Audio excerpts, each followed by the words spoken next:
वह पूजा अपनी ननद प्रीति के कमरे में उसको उठाने के लिए आती है और देर तक सोता हुआ देख उसके ऊपर से कंबल हटाते हुए अपनी ननद से कहती है, सूरज सर पर आ गया, पर अभी तक तुम्हारे लिए सुबह नहीं हुई।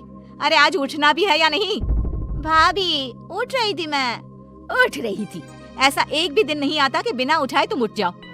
भाभी आज तबीयत ठीक नहीं लग रही थी, इसलिए आज लेट हो गया। तुम्हारी तो रोज ही तबीयत खराब होती है। घर का काम जो करना होता है, ये नहीं कि भाभी पूरा दिन अकेले काम करती है तो कभी उनकी मदद करवा दूं। भाभी मुझसे जो भी होता है वो मैं कर तो देती हूँ, फिर भी आप मुझे रोज सुबह सुबह सुनाना शुरू कर देती हो। तुम्हें तो कुछ बोलना ही बेकार है।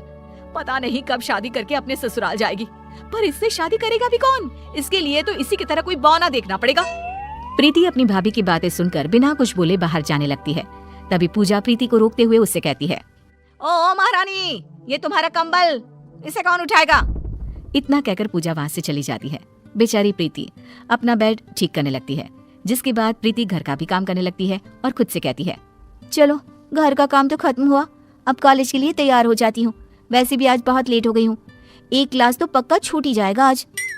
इतना कहकर प्रीति कॉलेज जाने के लिए तैयार होने लगती है तो वहीं पूजा किचन में काम कर रही होती है और खुद से ही बातें कर रही होती है। पता नहीं क्या करूं, प्रीति के लिए कोई ढंग का लड़का भी नहीं मिल रहा। जो भी मिलता है उसको उसकी हाइट की वजह से रिजेक्ट कर देता है। ऊपर से वरुण है जो मेरी एक नहीं सुनते। पता नहीं इसका घर कब बसेगा। इतने में पूजा का फोन बजता है, जिसे देख पूजा अपनी चाय लेकर हॉल में जाकर बैठ जाती है और फोन पर बातें करने लगती है। प्रीति कॉलेज जाने के लिए बाहर आती है और अपनी भाभी से कहती है, भाभी मैं लेट हो रही हूँ, मैंने सारा काम कर दिया है, मैं कॉलेज जा रही हूँ। ठीक है, और सुनो टाइम से घर आ जाना, सारे कपड़े पड़े हुए हैं धोने के लिए। प्रीति बिना कुछ बोले वहाँ से चली जाती है और शाम को जब प्रीति घर आती है तो वो धुलने के लिए सारे गंदे कपड़े देखती है। प्रीति जाकर उन कपड़ों को धो देती है। कुछ देर बाद पूजा तैयार होकर बाहर निकलती है। तब प्रीति अपनी भाभी से पूछती है, भाभी आप इतनी रात को कहाँ जा रही हो? तुझसे मतलब? मैं कहीं भी जाऊं, कुछ भी करूं? अच्छा दरवाजा अंदर से बंद कर लेना। हो सका तो मैं रात को घर ना आ पाऊं, क्योंकि आज मैं अपनी फ्रेंड के घर जा रही हूँ। पर भाभी उस बारे में आपने भैया से पूछा? आपको पता है ना, भैया को रात में किसी का भी दूसरों के घर रुकना पसंद नहीं है। उनको और मुझे आपकी चिंता रहती है। अगर तुम चुगली ना करो तो वरुण को मैं संभाल लूंगी, पर नहीं, जितना बड़ा तुम्हारा कद नहीं उससे ज्यादा तो तुम्हें उछलना होता है। मेरी कोई लाइफ नहीं है क्या? तुम कॉलेज के बहाने और तुम्हारे भैया ऑफिस ट्रिप के बहाने घूम लेते हो, और मैं तो इस घर में ही रहती हूँ। मेरा दम नहीं घुटता क्या? इसलिए अगर मैं एक दिन अपनी फ्रेंड के साथ बाहर जा रही हूँ तो इसमें बुराई क्या है? भाभी रात को आप बिना बताए जा रही हो, कल को आपको कुछ हो गया तो मैं भैया को क्या जवाब दूंगी? कोई जवाब देने की जरूरत नहीं है। रोटी बनी हुई है, खाना खाकर सो जाना। वरुण से मैं खुद बात कर लूंगी।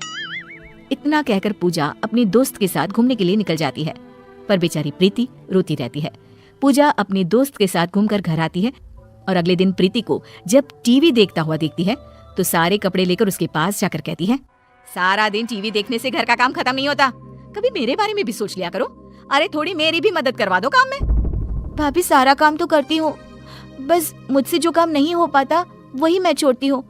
अब आपको पता है कि मैं ऊंचाई के काम नहीं कर पाती, मेरा हाथ नहीं पहुँच पाता, फिर भी आप ऐसा बोल रही हो। तो घर में सीढ़ी किस लिए है? उसका इस्तेमाल करो। और उसके बिना भी तुम कपड़े इस्त्री कर सकती हो, कपड़े धो सकती हो, खुद खाना निकाल कर खा सकती हो। ये काम तो तुम कर ही सकती हो ना? पर नहीं जी, तुम्हें तो कुछ नहीं करना। भाभी जो है सारा काम करने के लिए। उन दोनों में बहस हो ही रही होती है। तभी प्रीति के फोन पर उसके भैया का फोन आता है और पूजा प्रीति से पूछती है, किसका फोन है? अब भैया का फोन है। वरुण को कल के बारे में कुछ मत बताना। फोन उठाते हुए प्रीति कहती है, हेलो हाँ भैया ठीक हूँ मैं, आप बताओ। भाभी कहाँ है तेरी? यहीं बैठी है, दे रही हूँ, लो भाभी फोन।